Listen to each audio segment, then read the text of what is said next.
አሰላሙ አለይኩም ወረህመቱላሂ ወበረካቱ። ውድና የተከበራችሁ ውድ የቻናሌ ቤተሰቦች የሀገሬ ልጆች እንዴት ናችሁ? ደህና ናችሁ ወይ? እኔ ጋለሁ አልሐምዱሊላህ ሰላም ነኝ። እንዴት ናችሁ እናንተ? ሁሉ ሰላም ነው ወይ?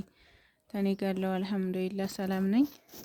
ይኸውላችሁ የኔን አታክልት ደግሞ ላሳያችሁ። ይታያችኋል አይደለ? ይኸውላችሁ ቡና አለ፣ ሱካር በማንኪያ አገዲያ ሁሉ ነገር አለ ማለት ነው። ሰፈራችን ደግሞ ላስጎብኛችሁ። ይኸውላችሁ ይሄንን ይመስላል አዲሱ ሰፈሬ። የበፊቱን ታውቁታላችሁ አይደለ? ይሄ ደግሞ አዲሱ ሰፈር ይሄንን ይመስላል። አብሾ ሰፈር ነው የሚባለው። ከዛ የተረፈ ደግሞ ዋርካው ሰፈር ነው የሚባለው። ገብርኤል ብዙ ስም አለው ማለት ነው።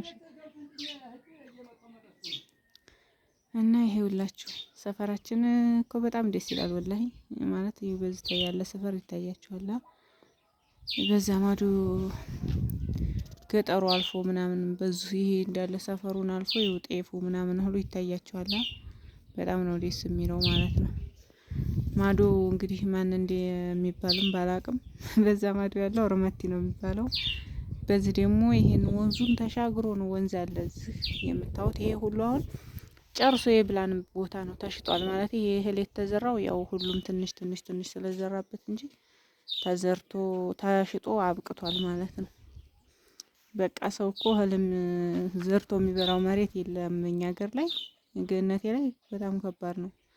አሁን ገነቴም ላይ ብቻ ሳይሆን በጣም በየቦታው ላይም ቢሆንም እኛም ሀገር በቃ እንደዚህ ሆኗል። ብቻ ሰው ምን እንደሚበላ ራሱን እንጃ። እና ይሄውላችሁ ይሄ ደግሞ መስመሩ ነው በዚህ የሚታያችሁ ሰፈር ማለት ነው።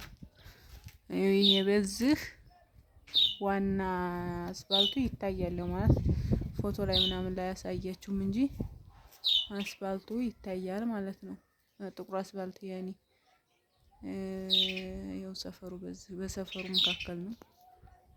ይኸውላችሁ ይሄን ይመስላል። ዛፍ አለች ደግሞ ይቺ ዛፏ ናት እንትን የምትለው እና ውድ ቤተሰቦቼ ላይክ ሸር አርጉ አበረታቱኝ ማለት ነው። ይኸውላችሁ እና ጦይቢ አበባሽን አስቀምጫለሁ። እሺ ጦይቢ ደግሞ የጻፍሽውን አይቼዋለሁ ኮሜንት ላይ እና እስቲ ሸር አርጉልኝ ማለት ነው። ውድ ቤተሰቦቼ ላይክም አርጉ ምናምን በስቲ አበረታቱኝ። እገባለሁ ማለት ዳታው እንደዚህ ላይ ብላ ያስገባም እና ዙሮ ያው አንድ ጊዜ ያለ እንደዚህ አስጎበኛችኋለሁኝ። ይሄንን ይመስላል። ቡናው ሲደርስ ደግሞ እንገናኛለን።